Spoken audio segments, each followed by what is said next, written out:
सुप्रभात। 9वीं कक्षा के छात्रों के लिए ऑनलाइन पढ़ाई जो जारी है, जिसके लिए हमने पिछली बार पाठ्य पुस्तक का क्रम शुरू किया है, जिसमें से पाठ क्रमांक 5 जो कविता है, किताबें कुछ कहना चाहती है, जिसके हमने प्रारंभ किया था। सफदर हाशमी इस कवि ने लिखी हुई इस कविता के बारे में नई कविता का रूप है साहित्य का, ये भी हमने देखा है।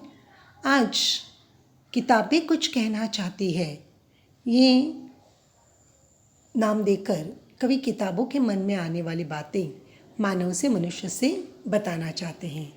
जिसके पहले विभाग में हमने देखा है कि पुराने ज़माने का ज्ञान आज भी हमें पता चलता है, तो कई साधनों के द्वारा, जिसमें किताब एक महत्वपूर्ण अहम भूमिका निभाता है। और उसी कारण आज हम भी किताबें जो पढ़ेंगे तो आगे बढ़ेंगे, ये उक्ति के अनुसार ये किताबें हमसे अपने मन की बात कहना चाहती हैं। जिसके पहले विभाग में हमने देखा हुआ है कि किताबें करती हैं बातें बीते ज़मानों की, आज की कल की, एक एक पल की, खुशियों की गमों की, फूलों की बमों की, जीत की हार की, प्यार की मार की। क्या तुम नहीं सुनोगे इन किताबों की बातें? इस कविता की शुरुआत का भाग हमने पहले देखा है, जिसमें किताबों के कारण ही हमारे बीते हुए पल, इतिहास के बारे में हमें पता चलता है। तो उसी प्रकार आज क्या घटित हो रहा है, वो भी बातें हमें पता चलती है, तो केवल किताबों के कारण। और कल माने आने वाले भविष्य में भी क्या होगा, वो भी हमें किताबों के द्वारा ही समझ में आ जाता है। और इसी कारण किसी के जीवन में खुशियों के प्रसंग आते हैं, तो किसी के गमों के, कभी दुखों के, देश पर, व्यक्ति पर, समाज पर जो भी घटनाएं होती है, वो किताबों में संग्रहित होती हैं। और इसी कारण कवि सफदर हाशमी जी हमें कहते हैं, एक एक पल की हमें बातें इस किताबों के द्वारा पता चलती है कि 1200 सदी में क्या हुआ था, 1500 सदी में क्या हुआ था, आज 2020 में क्या हो रहा है। ये सब लेखन कार्य के माध्यम से ही पता चलता है। हम समझते किताबें निर्जीव नॉन लिविंग थिंग्स हैं, हमें बोल नहीं सकती हैं, लेकिन कवि का कहना है कि अगर ये किताबें, बहुत सारे लेखकों ने, कवियों ने किताबें लिख कर रखी हैं, तो ज़रूर उनका कुछ उद्देश्य है कि आने वाली पीढ़ियों को उसका ज्ञान देना और उसके प्रति जागरूक करना। और यही बात है कि आज हम अगला हिस्सा की किताबें हमसे क्या कहना चाहती है, जो एक 9वीं कक्षा के छात्र के लिए बहुत महत्वपूर्ण है, क्योंकि मैंने पहले ही कहा पढ़ेंगे तो आगे बढ़ेंगे, जिसके लिए हमें ये बातें समझ में आनी चाहिए। कवि ने उसके आगे भी ये कहा था, फूलों की और बमों की। फूल की माने किसी के जीवन में खुशियों की बातें, तो बमों की माने परमाणु बम, जिसका उदाहरण मैंने बता दिया था कि विनाश कैसे हुआ, युद्ध द्वारा कैसे हुआ, ये बातें भी बताई गई हैं। केवल तो किताबों के द्वारा ही हमें पता चलता है। मनुष्य लड़ाइयाँ करता है और उस बम के कारण 1945, ये भी बात मैंने बताई है आपसे कि किस प्रकार बमों के कारण विनाश हुआ है। मानव का ज्ञान बढ़ता गया किताबों के कारण ही, लेकिन उसका अच्छा उपयोग करें तो कवि कहना चाहते हैं कि वो अच्छी तरह हो। इसलिए जीत की और हार की, प्यार की और मार की, क्या तुम नहीं सुनोगे इन किताबों की बातें? किताबें कुछ कहना चाहती हैं। अब पहली अनुमति में कवि ने कही बात हमें समझ में लेनी चाहिए कि मनुष्य किताबों के साधन से ही आगे तरक्की कर पाया है। और इसी कारण किसी की जीत की या हार की, माने भले वो खेल में हो, युद्ध में हो, या किसी और क्षेत्र में जीत मिली हो, उसकी भी बात किताबों के द्वारा पता चलती है। तो मार के माने दुखों के वर्णन, या किसी लड़ाइयों के बारे में वर्णन, या किसी के अलग जीवन के वर्णन के बारे में भी हमें पता चलता है, प्यार की, मार की। तो ये सारी बातें पता चलती तो केवल किताबों के द्वारा। इसलिए तुम्हें सुनना चाहिए, तो हमें ज्ञान बढ़ता रहता है। अगला हिस्सा हम देखने जा रहे हैं, तुम्हारे पास रहना चाहती है। किताबें कुछ कहना चाहती है, तुम्हारे पास रहना चाहती है।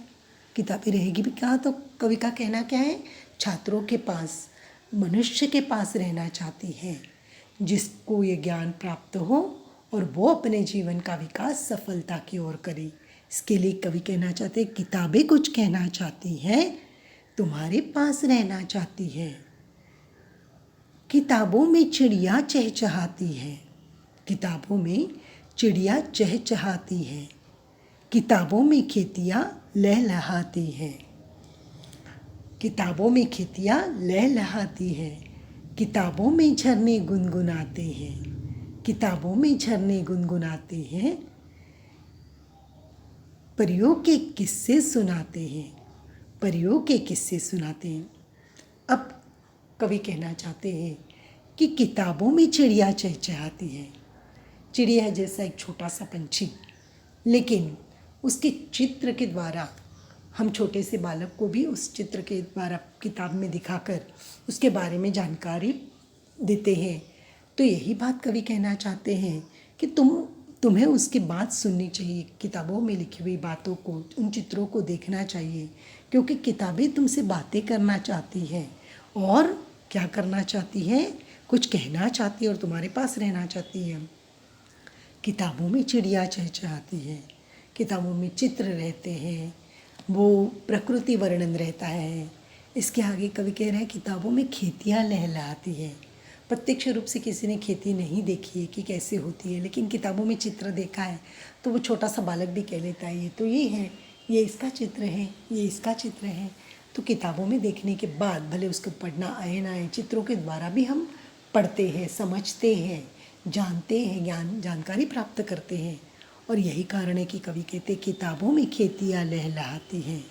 उन चित्रों द्वारा खेतियाँ लहलहाती, किसान काम करता है, ये चित्र दिखाया जाता है, उसके बारे में अधिक शब्दों में लिखा जाता है। तो आप पढ़ोगे तब पता चलेगा कि भले हम जिस जगह रहते हैं वहाँ नहीं, लेकिन और अलग प्रदेशों में कौन सा धान उगता है, वहाँ के लोग क्या करते हैं, ये सारी बातें हमें किताबों के द्वारा ही पता चलती। किताबों में खेतियाँ लहलहाती, किताबों में झरने गुनगुनाते हैं।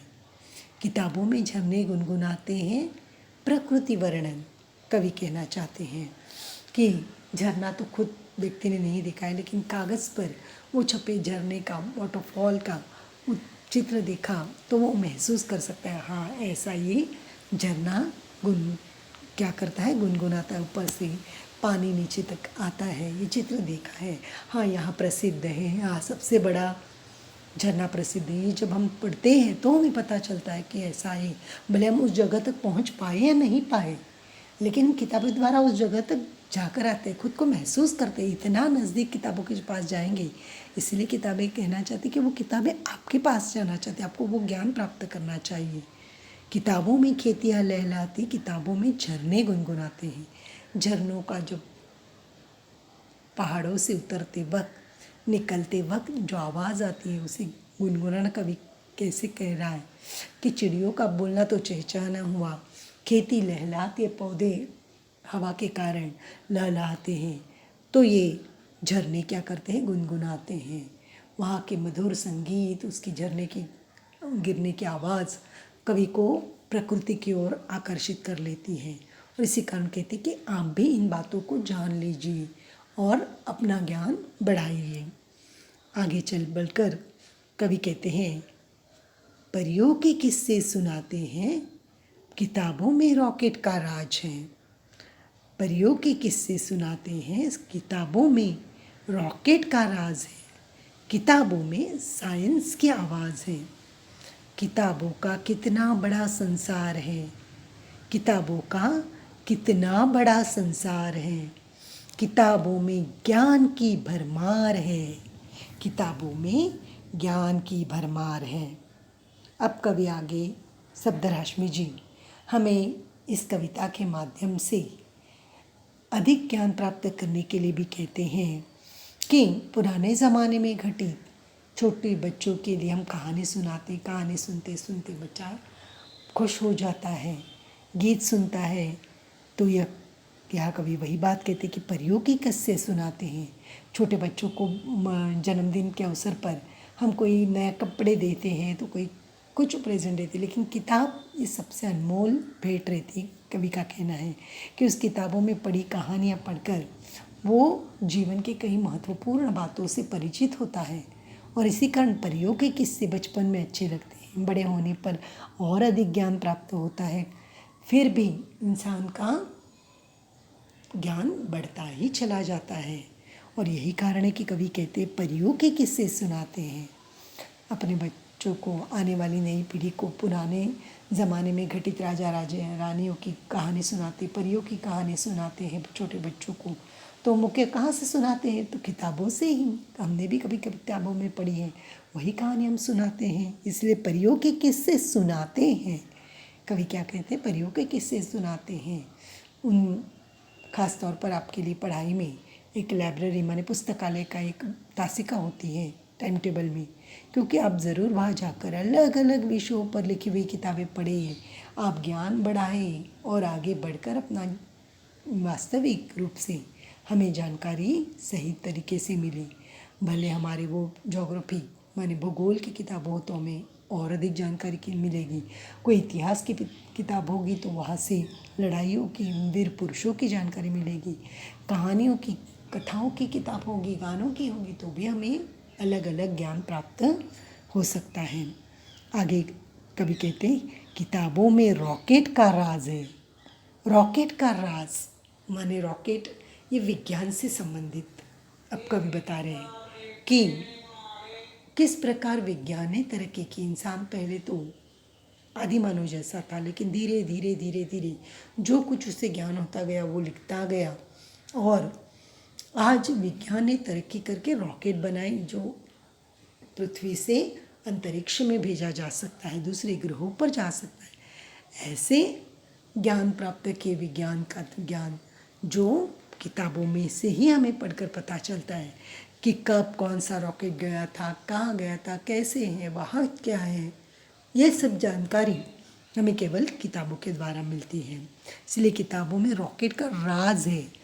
रॉकेट कैसे बनाया जाता है, कैसे कोई वस्तु साधन बनाए जाते हैं, इस सब का ज्ञान किताबों के द्वारा ही पता चला जाता है, जिसका मतलब है साइंस के सिद्धांत, फॉर्मूलेज वगैरह सब किताबों में साइंस की आवाज़ है। केवल परियों के किस्से और पेड़ प्रकृति का वर्णन ही किताबों में है, इतने तक सीमित नहीं, बल्कि कवि कहते हैं कि साइंस की आवाज़ है। मतलब विज्ञान में आज तक साइंटिस्ट ने, वैज्ञानिकों ने जो भी तरक्की की है वो सब हमें किताबों के द्वारा ही पता चलती है। केवल लेबोरेटरी में, प्रयोगशाला में जाकर वो आप एक्सपेरिमेंट करें तो नहीं, लेकिन इससे पहले क्या हुआ था, कैसे किया था, इसकी जानकारी तो हमें किताबों में ही मिलती है कि कौन से साइंटिस्ट ने कौन से अल्कोहल में क्या मिलाकर क्या द्रव तैयार किया था। ये सब बातें कहाँ से पता चलती है, साइंस से। लेकिन साइंस की किताबों से ही ये बातें पता चलती हैं। इसलिए कवि क्या कहते हैं, किताबों में साइंस की आवाज़ है। विज्ञान, तंत्र ज्ञान, ये सारी बातें भी हमें केवल किताबों के द्वारा पता चलती हैं। किताबों का कितना बड़ा संसार है, किताबों का कितना बड़ा संसार है। कभी आगे कहते चले जाते हैं कि किताब माने एक छोटी सी मेरे विषय की किताब नहीं, हिंदी की किताब है, ये मराठी की किताब है, इतिहास की। कितना बड़ा संसार, केवल टेक्सचुअल किताब बोले तो मराठी एक विषय ले लो तो मराठी में कितनी सारी किताबें, गानों की किताबें, कहानियों की किताबें, और ही किताबें, नए नए विज्ञान की किताबें, इतिहास की। तो कितना बड़ा यह संसार है किताबों का।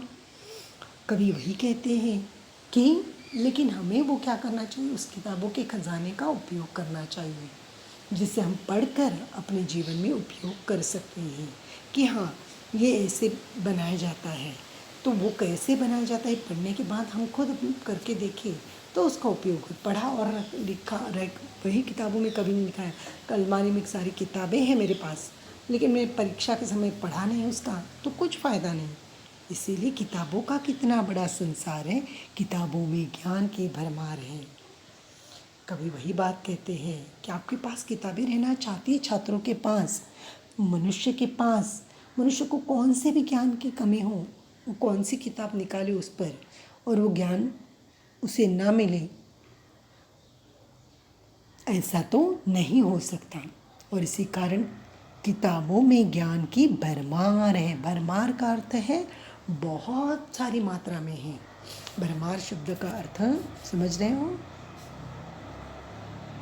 भरमार माने बहुत मात्रा में, जिसे कहा जाएगा अधिकतर रूप से, जिसे ज्ञान नॉलेज कौन सा भी हो, भले मैथ्स का हो, साइंस का हो, इतिहास का हो, भूगोल का हो, भाषा का हो, कविता का हो, राजाओं का तो हो, सब ज्ञानी किताबों के द्वारा ही मिलता है। भरमार माने ज्ञान की भरमार माने अधिकता है। जो भी आप चाहें वो प्राप्त कर सकते हैं किताबों के द्वारा। आगे कवि कहना चाहते हैं, क्या तुम इस संसार में नहीं जाना चाहोगे? क्या तुम इस संसार में नहीं जाना चाहोगे? ये संसार में माने कौन से संसार में? पुस्तक पढ़ना। कवि का कहना है कि पुस्तक पढ़ते चले जाओ। आपको जो चीज़ चाहे, जो जानकारी चाहे, आप प्राप्त कर सकते हैं। और यही छात्र की उम्र है कि हम अधिक पढ़ें, अधिक वाचन करें, तो हमारे ज्ञान में बढ़ोतरी हो सकती है। और यही कारण है कि कवि कहते, क्या तुम इस संसार में नहीं रहना चाहोगे? मेरे घर में किताबें हैं लेकिन मैं खोलूँगा नहीं, उन्हें पढ़ूँगा नहीं, जानूँगा नहीं, तब मैं इम्तिहान में कैसे लिख पाऊँगा? इसलिए किताबों का उपयोग करना चाहिए। इस संसार में जाना चाहिए माने क्या? हमें पढ़ना चाहिए वो किताबें। संसार में जाना मतलब वो किताबों को खाली देखते रहना नहीं, खुद जाकर उस किताब को प्राप्त करके और पढ़ना है उसे। किताबें कुछ कहना चाहती हैं, तुम्हारे पास रहना चाहती हैं। अब छात्रों, ये शब्दराशि जी एक मानवीकरण कि किताबें भी मानव से बोलना चाहती है। क्या है उसका ज्ञान मानव प्राप्त करे, यही किताबों की अभिलाषा है। और यही कारण है लेखक, कवि, साइंटिस्ट जो भी लेखन कार्य करते हैं किताबों में रखते हैं, जिसका उपयोग आगे आने वाली पीढ़ियों को, नई पीढ़ी को हो, यही एक कामना रहती है। क्या तुम इस संसार में नहीं जाना चाहोगे? आपको प्रश्न पूछा है कवि ने कि आप ज़रूर उस संसार में जाइए, मतलब आप पढ़िए। यही एक उम्र है, पढ़ते रहेंगे तो अपने ज्ञान को बढ़ाते रहेंगे। किताबें कुछ कहना चाहती है, किताबें आपसे कुछ कहना चाहती है। जैसे माँ आपको कुछ कहना चाहती है, कोई काम कहना चाहती है, कोई बात सुनाना चाहती है, वैसे किताबें भी मनुष्य को, छात्रों को बातें बताना चाहते हैं कि देखो तुम्हें ये जानकारी चाहिए, 16वीं सदी में क्या हुआ था, तो ये किताब निकालो, उसमें तुम्हें जानकारी मिलेगी। आज विमान के बारे में जानकारी चाहिए, एरोप्लेन के बारे में या ड्रोन के बारे में, जो भी है वो किताब निकालो, आपको उसके पहले वाले लेखक ने क्या लिखा है वो पता चलेगा। फिर आगे उसके ऊपर अधिकतर कार्य किया हुआ मिलेगा। लेकिन ये किताबों की जानकारी हमें पढ़नी चाहिए।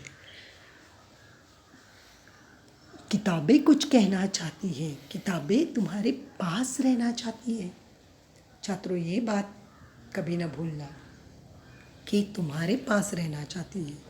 एक छात्र के लिए एक साधन कौन सा सबसे उत्तम हो, जैसे दुकानदार के लिए उसकी दुकान एक अपनी प्रॉपर्टी होती है, उसी कारण एक छात्र के लिए उसका विकास करने के लिए क्या है प्रॉपर्टी, तो ये किताबें।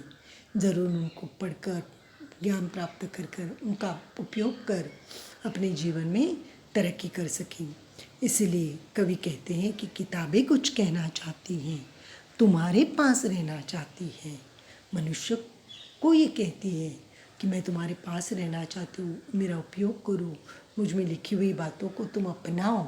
कि देखो, बम बनाने से दुरुपयोग होता है, झगड़ों से नुकसान होता है। कोई वचन लिखा है, थॉट फॉर द डे की किताब निकालो, तो उसमें लिखे हुए वचन झूठ नहीं हो सकते हैं, सही होते हैं। विज्ञान की खोज कैसे की, आज मानव उपग्रह की खोज करे, आगे और तरक्की, तो ये किताबों के द्वारा ही हमें पता चलती है।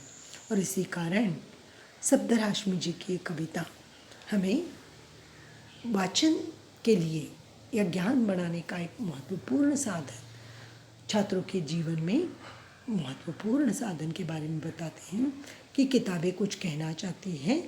यही उम्र है, उनसे पढ़ते रहो, हमें दूसरों को उसका ज्ञान देते रहो। अच्छाई के मार्ग पर चलते समय ये किताबों का पढ़ा हुआ ज्ञान का उपयोग करो, तो ही हमारी तरक्की हो सकती है। कि धन्यवाद। अब एक बार पहले से कविता की सारी पंक्तियाँ मैं दिखा रही हूँ, ध्यान से देखो और लिखो एक बार कविता अपनी नोटबुक में, और फिर उस पर दिया गया सारा गृह कार्य भी आप अच्छी तरह से लिख पाओगे। सरल है, नई कविता पढ़ते चलो मेरे पीछे। किताबें कुछ कहना चाहती है, कविता का नाम है शब्दराशमी, और कविता है किताबें करती हैं बातें बीते ज़मानों की, आज की कल की, एक एक पल की, एक एक पल की, खुशियों की गमों की, फूलों की बमों की, जीत की हार की, प्यार की मार की। क्या तुम नहीं सुनोगे इन किताबों की बातें? क्या तुम नहीं सुनोगे इन किताबों की बातें?